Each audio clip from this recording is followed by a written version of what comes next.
Hello, friends. Welcome back to another edition of the Lovecast with Jamal podcast. We're in for a special treat today. I have a guest by the name of Lion Goodman. Lion's story and his work in the world is extraordinary, to put it mildly. And I'm just really honored to be able to host this conversation. So, Lion, welcome to the show. So glad to have you. Thank you, Jamal, and I'm honored to be here. Awesome. Fantastic. Well, okay. So we were just kind of talking a little bit about our backgrounds, but you live in considered Northern California, right? Sonoma County, California. Right. Originally from Colorado. Is that correct? Correct. So yep. Originally Colorado, came out to California. I want to get into there's a pretty major event that I think is pretty significant that I want to talk about. But before we get into that, how did you get to California? What led you out here? When I was 16 years old, my parents sent me to California to visit my cousins and stay with my grandmother. And after getting drunk and stoned with my grandmother, she said, "Get him out of here." And so I got sent back, but it was during the time of the hippies, and I just said, "This is real. This is way more real than what I've been experiencing at 16." So I knew I was headed out this way, and then ultimately I started in LA. I got into LA, and then I moved up to Northern California. So it was inevitable. I think I've been fully Californicated. California. I'd never heard that word. That's awesome. Fantastic. Well, okay. So pretty different. So you come out to California. What was the time frame? Let's see. I was 26 years old. I was a traveling salesman, and I was heading toward California, toward Southern California. And so 78. It's 1978. Okay. Long time ago. Yeah, totally. Okay, so then now I want to jump in. I just kind of want to start off with the bang here. You had a massive, literally, you had a massive experience at 26 in California, Claremont, as we were talking about here in Southern California. You were assaulted, you were robbed, and shot point blank 4 times in the head. Is that correct? The last part was actually. I could elaborate. Would you like me to elaborate a little bit? Okay. Please do. I'm 26 years old. I'm a traveling salesman because I didn't know what else to do with a degree in consciousness studies. Nobody was hiring people with degrees in consciousness. So I became a traveling salesman, and I was traveling around the Southwest, and I was heading from Las Vegas, where I'd spent a couple of weeks selling my wares to stores, and into LA. And on the way in, I went through the Mojave Desert, and there was a guy whose car had broken down in the middle of the desert, and it was about 110 degrees out. And it was unusual back then. Now it's everywhere it's 110. But I would often stop and help people because that was the kind of guy I was. And so I stopped and I said, "Do you need some help?" And he said, "Oh, I just put $200 into this car and now it's dead and I don't know what to do." And I said, "Well, I'm heading into LA. Do you want to ride?" And he looked at me kind of funny, and he said, "Yeah, okay." And he got his stuff out of his car and brought it into my van. I was driving like an RV van, and he had a bunch of bags, and so we started driving. And I felt kind of weird about him at first, but then we smoked some pot, and we got talking, and I offered him food, and he said, "No, I don't have any money for food." And so I bought him some food, and I ended up traveling with him for 3 days. I would stop in places like Claremont and go into stores and offer my wares. And I grew to trust him and sent him on errands to gas up the car and wash the car, that kind of thing. And then the third night, we were camped out near a place called Pudding Stone Reservoir. And I was in the back of the van moving things around among the cabinets because it was very crowded in there. And he was up front, and there was suddenly an explosion, and I felt something hit me in the head. And I thought maybe the gas stove had exploded. And I looked up at the gas stove, and it was intact. And I looked to my left, and there he was with a gun pointed at me from the front seat. And I realized I'd been shot. And it surprised me because I had grown to trust this man. And I said, "Are you shooting at me?" And he said, "Shut up, just shut up." And so I didn't say anything more. And I thought, well, okay, here I am. I can't move. I can't defend myself. He's 10 or 12 feet away with his arm propped up. I'm going to be dead if but at first I thought he was warning me. So but then at this point, again. At this point, you had not been hit. I was hit by the first bullet. You was hit. Okay. Were you aware of that in that moment? Oh yeah. It was like being hit over the head with a metal bat. Okay. Yeah. Okay. And I didn't know how much damage had been done, but I didn't have any loss of consciousness. But I thought, okay, he's warning me. If he's warning me, I could survive. And if he's not warning me, I'm a dead person. And so then he shot again. And I realized, okay, that settles that. I'm a dead person. And so at that point, I said, well, I don't want to die with anger or upset. I want to die clean and peaceful. So I started praying and being with, sending my messages to God saying, okay, I'm coming home, and he shot a third time. I don't know what the time frame was, but, probably a minute or two. And by that time I was out of my body looking down on the van, like a little dollhouse. And I was going, oh, that's interesting. And I was also asking for forgiveness through the past for anybody I had harmed, and also forgiving those who had harmed me, including him. And so I was in this very golden state of consciousness with this sort of 360-degree vision from a point above the van. And because I was expanded in time, I was also expanded in space. I was expanded in both space and time.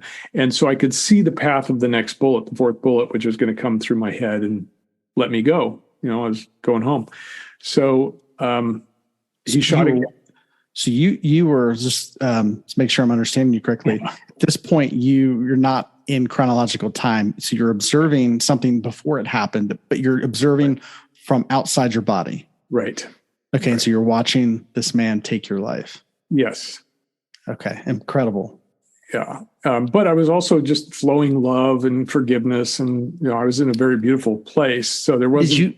Were you aware of pain, feeling of pain? No, because I was down below in the van. Okay. Yeah. I was in kind of a blissful state. Because I knew I knew enough about death and dying that I'm going to a better place, or, at least a peaceful place. So then he shot the fourth time. Now, the second and third bullets had missed me by fractions of an inch, but the fourth bullet hit me. And my head was shoved sideways and blood was pouring out. And suddenly I was back in my body. And I thought, that's odd. I'm supposed to be out of my body, but now I'm back in my body. And I could feel the blood dripping and feel the hit on the head. And I'd studied neurophysiology and anatomy. So I was kind of looking inside and going, okay, there ought to be something missing. If the bullet went through my head, I was kind of scanning around going, what's missing? And there wasn't anything missing. And I thought, okay, that's odd. So I said, well, if I'm going to be dead, I want to at least look in the eyes of my assassin. And so I picked up my head and I turned and looked at him, and he freaked out. And he said, why aren't you dead, man? You're supposed to be dead. And I didn't know the answer to that question. So I just said, here I am. And he said, I shot you 4 times, man. I shot you 4 times. You ought to be dead. Why aren't you dead? And I said, maybe I'm not supposed to be dead. And he said, yeah, but I shot you. I shot you 4 times. And this began an 8-hour conversation. An 8-hour conversation with this man. Yes. With him holding the gun. And my intention was to get him to relax, first of all, because he was jumping around like all adrenalated. And so I was just speaking in a very slow voice, very calm voice. And he eventually came up and started looking at my head to try to understand why I wasn't killed. And he was very confused. And so I just kept talking, and I got him talking about himself and what made him decide to do this. And he said, well, when my car broke down, I decided I was going to kill the next person that came and helped me. And you picked me up, but I couldn't do it because you were being so nice to me. And I went, oh, okay. So he decided to kill someone, and I volunteered. It's like, hello, take me. Wow. Wow. And so I got to know, his background. He had grown up in poverty, and he had gotten into the army, but he went AWOL, and then he got into drug dealing, and he owed some people money, and he took his father's money and gun and decided to go get out of LA. And then his car broke down, and the rest was led up to me. So, Wow. First of all, it's just incredible that you're here in this moment. Obviously a miracle, if we want to call it that. Stunning. And the fact that you didn't lose blood, you didn't bleed to death, the fact that you were able to stay alive physically after these point blank gunshots, to have a conversation with him is incredible. So I didn't know how badly I had been hurt, but I certainly felt two big bangs on the top of my head. I really wasn't certain until I finally eventually got to a doctor who said, you had 2 bullets bounce off your skull. And he said, "You're a lucky man." And I said, "Yeah, I know." I knew I was blessed, not lucky. So that happened like the next day. So by talking to him, I got him talking, and he decided, "I'm going to take you to the hospital, man. I'm going to take you to the hospital." And I went, "Okay, that sounds fine." I was like, I didn't want to get too excited, just like calm. Yeah, good choice, and so he got in the driver's seat and started driving for about an hour, and I didn't know where the hell we were. And so, but I had an hour to think about what had just happened. It's like, who was making up this script? It's like, it was very odd. And were you experiencing pain at this point? Just a sore head. Okay. Yeah. So the van finally pulled over, and there were no bright lights. I knew we weren't near a hospital, and he came back to me and sat down on the bed that was next to me, and with a gun kind of hanging in his hand. And he said, "I can't take you to the hospital, man. I have to kill you." And I said, "Oh, why is that?"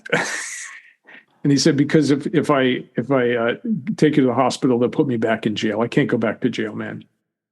And I went, "Oh, okay, not just a crazy person with a gun, a crazy ex-con with a gun. That's who I'm dealing with," right? So that began a whole nother conversation about, well, maybe you don't have to take me to the hospital. Maybe I could drive myself to the hospital, or maybe I won't turn you in. And he said, "No, I can't trust you. You'd turn me in, and they'd find me, and I'd be back in jail." So this ensued with another conversation. But at some point I said, "I've been cramped in this position for hours. I'd like to get up and stretch." So he opened the van, and we were near a little pond, and he sort of motioned down to the pond. And he was behind me, as we were walking down this hill, and I knew that he could shoot me in the back and push me to the pond, but somehow I felt invincible, like I had survived. And so I washed my face off, and I stood and faced him. And he kind of held out the gun to me, and he said, "What would you do if I gave you this gun?" And I said, "I'd throw it in the water there." He said, You wouldn't kill me?" I said, "No, why should I do that? You have your life, I have my life. Like, no, I wouldn't." And he looked at me and he said, "Man, you are the weirdest person I've ever met." And I thought, yeah, I'm probably the weirdest person you'll ever meet. So we got back in the van, we talked for more hours. The dawn had risen, and birds were singing, and it was the most beautiful sound I'd ever heard. And we eventually negotiated a way to get away, the way to let go of the situation. And I promised I wouldn't turn him in, and he promised that he would never do anything like that again. And so I gave him some jewelry and money to get him going, and he drove to a place, and he got out with his stuff, and I took myself to the hospital. Unbelievable. Amazing. Wow. I am, floored at your experience and the fact that you navigated yourself through that. And obviously it was a very pivotal, changing moment. I would imagine that it completely altered the trajectory of your life. Absolutely. Interesting that you were a consciousness major in college. So obviously this was something you're fascinated with and passionate about, life beyond the physical, life beyond the body, so to speak. But you actually experienced being outside the body in this experience. What did that show you, or what was that? Was that Did anything surprise you? What was your takeaway from actually had being outside your body, being clinically, quote unquote, at a point where I don't know if we want to call it death. I don't even know if you can classify it as that, but your consciousness was beyond the body. What was your insights from that? First of all, it was that our human life is interesting. from a cosmic perspective, it's interesting, but there's no need for attachment. Like, oh, that's an interesting game you're playing down there. The other was that we survive the body. We're not the body. That death is not the end. That there's something next, right? And I was being with the light, and I knew that was where I wanted to go, to the light. And had things gone wrong and I died, I would, be journeying somewhere else. So I was confident at that point that that death was not a big deal. It was not an end, because right. You were still aware of being conscious. You were conscious. You were in the moment, so to speak. Yeah. And since that time, I've spent 20 years doing shamanic practices and finding other ways to experience those extraordinary states. Absolutely. Okay. So did this talk about your journey post this experience? What happened from there? Well, it was very interesting. A lot of people, when they have near-death experiences, they become very spiritual. Mm-hmm. I was already spiritual, so I actually became very grounded. I knew I needed a job. Interesting. Yeah. Interesting. That is fascinating to me. Okay, so you're just not to cut you off here, but I find the point you're making to be really fascinating, because I think people approach this from two different. I mean, I work with people all the time, and I work with people who are quote unquote very grounded, very, very practical they're very identified with their body and their mind. They're very logical, and when they have breakthrough beyond the body, however that may happen, obviously, very rarely is it an NDE, near-death experience. But whenever somebody awakens to this dimension of being beyond their body, they then become more spiritual, right? If they're very grounded. But I know people who tend to be, usually people who've experienced a tremendous amount of trauma, who have learned to survive, but also they've learned to tap into that dimension of being beyond the body and mind. But there's not a lot of groundedness. There's not a lot of focus, and it's interesting. So when they start doing this work, they get very grounded. So interesting that you had this near-death experience, but you became grounded. I find that to be fascinating. Me too. Sometimes I fascinate even myself. So I needed a job. I didn't want to travel on the road anymore. I was done with that. That was like, okay, 2 years of that and getting shot. I'm done with being a traveling salesman. So you wanted to put down some roots. Correct. Yeah, I wanted to get grounded. I wanted to. Mm-hmm. And so it took me about a month to kind of fully recover from the shock of the experience. But then I started looking for a job. And interestingly, I got a job as a headhunter after having my head hunted. I thought that was kind of ironic. And I didn't know anything about it, but it seemed to work. And then I moved up to the Bay Area, got a better job, and I ended as a recruiter. As a recruiter, yeah. Yep. Mm-hmm. So I was actually in that profession for 25 years. Okay. And built a successful practice, and had people working for me and all that.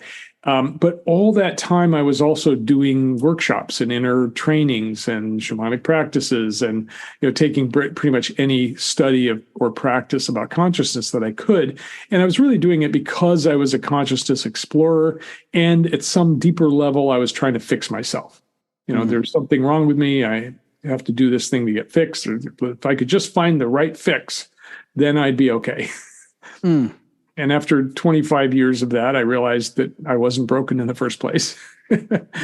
We are not broken, right? We might be wounded, but we're not broken. And that there's nothing to fix.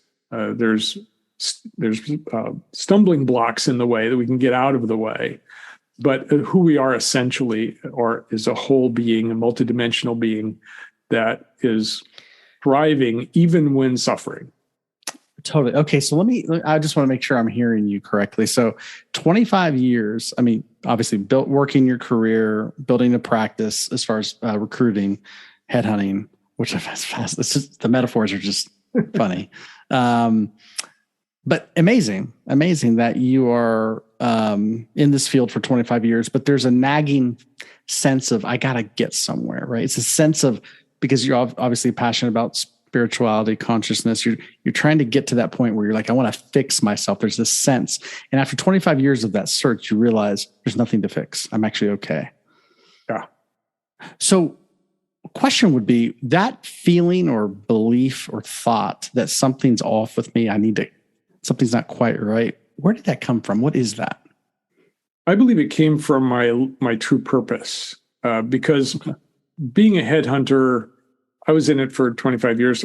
Probably 20 had been enough, but I was still in it because I was caught up in the glamour and the drama and the money and all those things. But I really didn't know what I was there to do. It was certainly, I wasn't born to be a headhunter. We're not born to do certain things, but I didn't know what I was born for. But by doing purpose work and working in men's circles and taking lots of workshops, I realized after the headhunting ended with the .com bust that it was time for me to do my purpose, which was to awaken, to heal, and to share what I had learned over those decades. And that's when I became a life coach and a transformational coach and a teacher of transformational technology. Totally. And that you transitioned out of recruiting into the healing work of being a coach. This was after early 2000s, is that correct? Yeah, the dot bust busted me in the year 2000 to 2002, and gotcha. Went from having $1 million practice to a $250,000 practice to a zero practice. that was the trajectory. And I went, okay, it's time to get out. So. Mm-hmm. Okay, absolutely amazing, absolutely amazing. So this takes you. Well, okay. Before we get into that, I want to talk about death for a moment. All right, so because this is a big concern for lots of people, most of humanity, right? We're either in denial about our own death, our own impending death of the body, or it's something that keeps, I always tell people 100% of people, including yourself, are going to die. And it's, we're the only species that I'm aware of at this point, at least on the earth here, that are aware of our own impending physical death. So what is your relationship with death? Like what is it? I know you touched on this a little bit, but talk about how you perceive life, because what I'm hearing you say is that you kind of look at it as a game, almost like from that perspective outside the body, it was almost like, oh, that's interesting. Like watching a drama unfold on TV or something. Like it's not super, I don't want to say serious. That's not the right word. It's just, but it almost seems like this is a game. Can you talk more about that? What is your perspective on life and death as a result of having this NDE, near-death experience? Rather than a game, I would call it a school. We're here to be in school. We're here to learn lessons and to get clearer, to fulfill our soul intentions. I do believe we have a soul. I believe our soul has intentions. And that intention is to clear our karma from the past and create a better life for the future. So that's kind of the general reason why we're here. And then everyone has their own specific karma to clean up and their own specific intentions and true purpose to fulfill.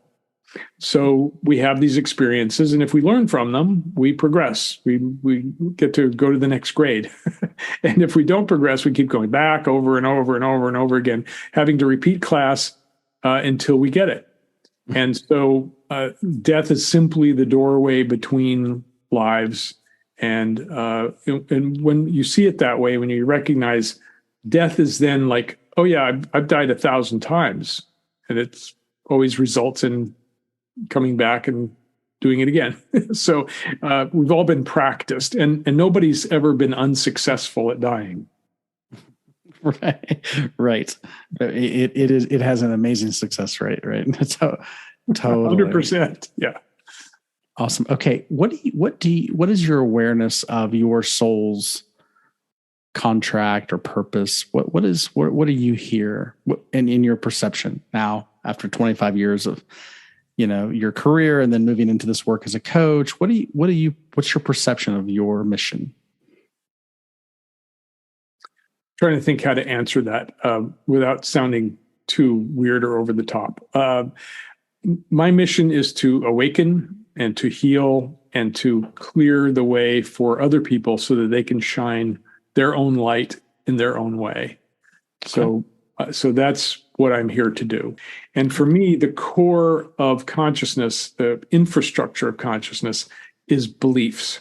Now, I use beliefs in a very particular way. Other people call them schemas or paradigms or life myths. So it's the infrastructure underneath our conscious mind are the rules we've figured out about how to survive and live. Some of them programmed into us, some of them we conclude from our own experience, but all of them false.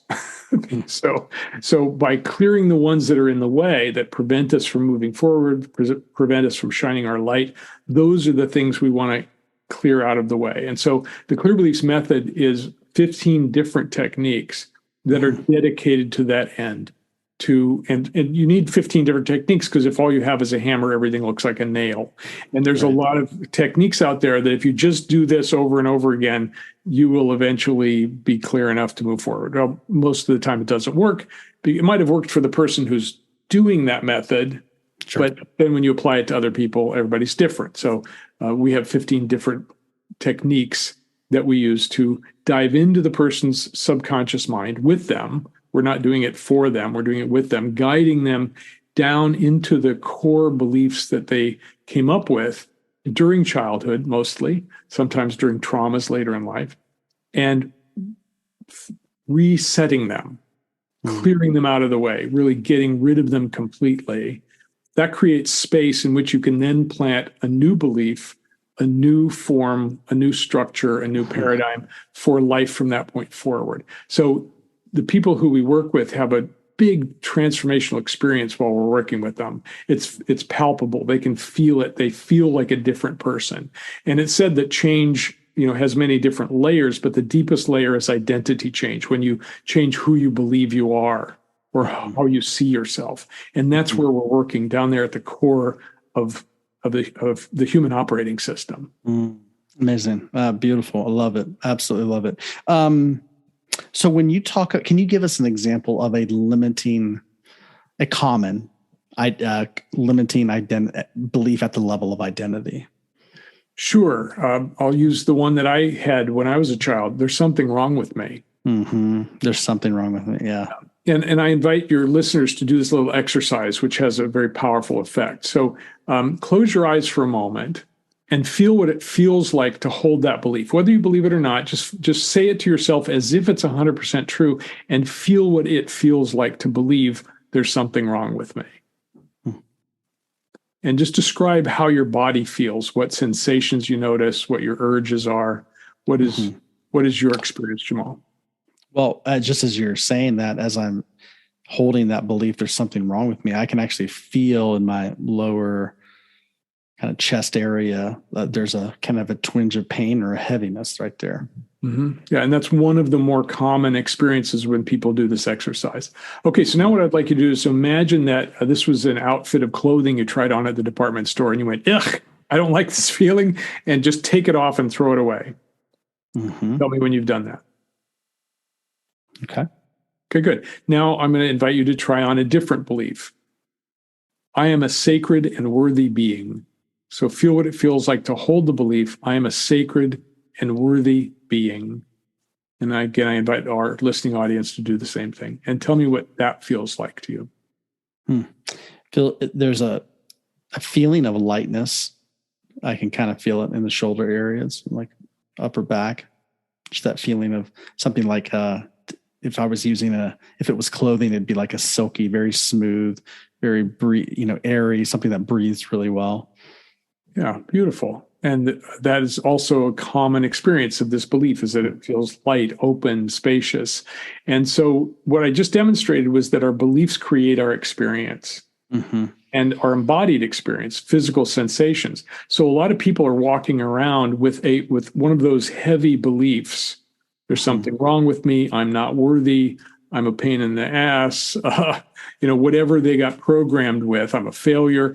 And they're walking around with that feeling because this belief is repeating itself in the back of the subconscious mind.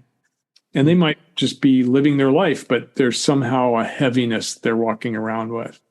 And so by clearing that out, by shifting that at the core, now the person's walking around and they're in a different world. They're seeing through different eyes because these beliefs are like filters in front of our eyes. And when you change the filter, you change what's seeable, just like sunglasses. Beautiful, beautiful. Yeah, absolutely, absolutely amazing. I love that. I love that. So I was going to ask you, and this would be a question based on your work, because I know you work with corporate executives, right? People who are CEOs and, folks that a very different world than people who are quote unquote healers, people who are in the healing modalities, working with both groups of people who, what are some of the similarities between the two groups, but what are the things that make them different? And as a coach, what has it been like to work with both groups of people? First, I love people. I love everybody. So it's easy for me to work with a CEO one moment and a housewife the next and someone in jail the next. It's like, it doesn't matter to me because I see their humanity. I see their light shining through all the dark stuff that's in the way. I see who they really are. And so that's what's similar, is that everybody has a light shining out of them. What's different is that the corporate executive has figured out the game of success. And they play the game very seriously. And sometimes they get caught up in the game believing that it's real, and that it's significant, and that it's serious, right? So now, I love that. By the way, that's such a significant point. They get caught up in the game thinking it's real and serious. Yes. Yeah. And so my philosophy is play the game seriously, but don't take the game seriously. Play it seriously. Play it as a game, but play it. Be in it to win it. Yeah. Be fully dialed in, but understand it's a game. Right. It's like if you're playing Monopoly and you decided that this was reality, that those little hotels were real hotels and the money was really important, then you'd get all caught up and serious about it and forget that it's a game, right? So that's what happens is we're born into these little bodies and we don't know that we've just entered a game board and this is our piece, We get very serious about survival because the survival brain takes over. It's like, what do I need to do to survive? I need to be liked by my parents. How do you get liked by your parents? By being like them. And so we take on our parents' beliefs because that will make us closer. We'll align with them. And that's where a lot of beliefs come from, is from our parents, our culture, or the religion we grow up with, the myths that are running our particular country or economy. So we grow up inside this belief structure and we take on the ones that work, but the old ones that we have formed when we were kids don't disappear. They just get pushed down into the subconscious mind and they keep operating like a tape loop. That's why we hear these voices in our heads. And so by clearing them out of the way, now we free the person up to shine their light, to be who they are, to express themselves fully, and to be successful if that's what they want to be. Beautiful, beautiful.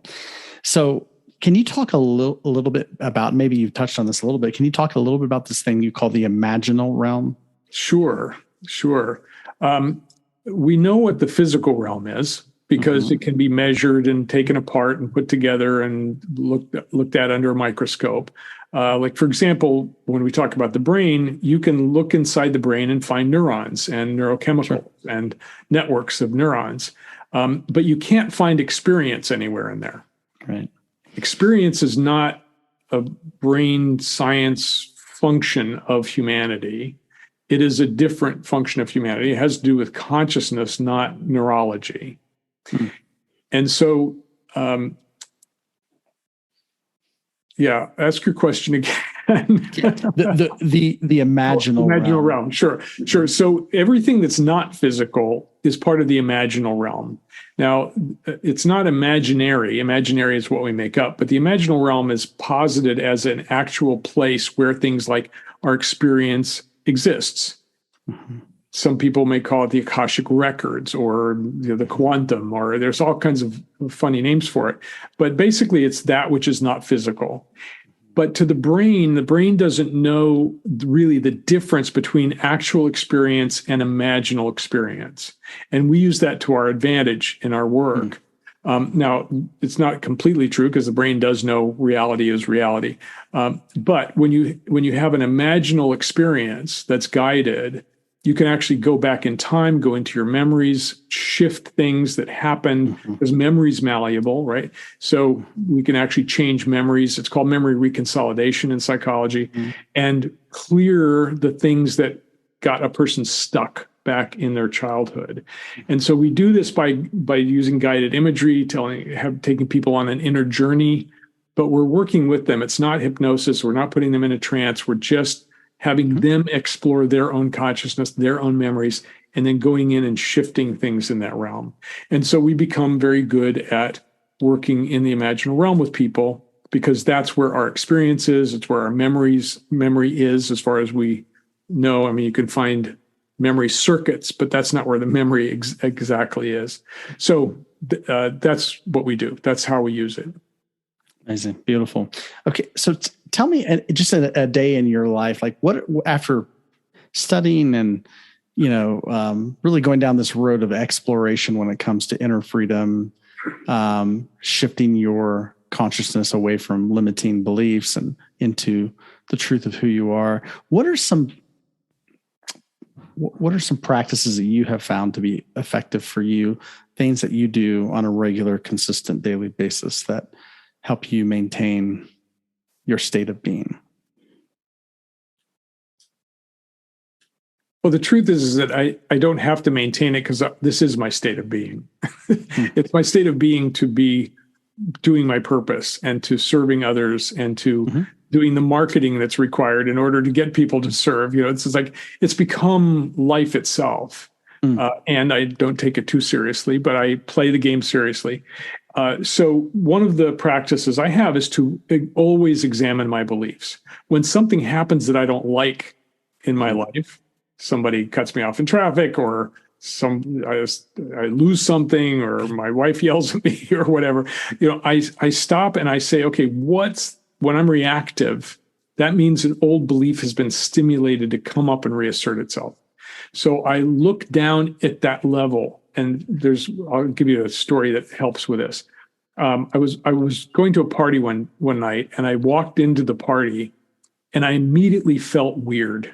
I didn't know why I felt weird, but it was like just unusually weird. Never felt that way before. And it kind of was a whole body feeling. And there were people I knew there, but something reacted. So I sat down on a chair right near the entrance, and I closed my eyes, and I felt the feelings, because that's part of the healing, is to actually feel it fully, even if it's uncomfortable or painful. And I felt it fully. And then I simply asked it, what belief are you? And it answered, I don't belong here. Now, I didn't know what triggered it. It might have been a person, it might have been the environment, it might have been a smell. Anything can trigger these old beliefs. And I went, oh, okay, thank you. I had worked on that one before. And so I gently cleared it out of the way, and I installed the belief, I belong here. And I opened my eyes, stood up, and suddenly it was a different party. People were waving me over, Lion, hey, come on over here, talk to you, great to see you, and it was a friendly party, and I felt wonderful. That took about 20 seconds. And so this is the method I teach. It's like, go look and see what it is, find out its source, because that's where we work at the causal level, the source of our experience, and find out what it is and clear it with one of our many techniques. I talk about the machete process. It's like, if you had a machete in the jungle, you can get anywhere you are to wherever you want to go. You just have to clear what's in the way in front of you, and then you can take another step and clear what's in the way next. So with these techniques, that's what you can do. You can get to anywhere you want to go by just clearing what's in the way. Beautiful. Beautiful. I love it. Thank you so much for sharing. So rich. So rich. Yeah. And thank you so much for having me on your program, Jamal. It's great to talk with you. Likewise, Lion, I really appreciate you being here, and I'm glad you're here. I'm glad that you survived that incredible event all those years ago, so that you can be here to do your work, because it's absolutely vital. So thank you. Thank you. And thank you for doing your work in consciousness and in service to others. Of course, of course. And guys, thank you so much for listening. And until next time, take care. Bye-bye.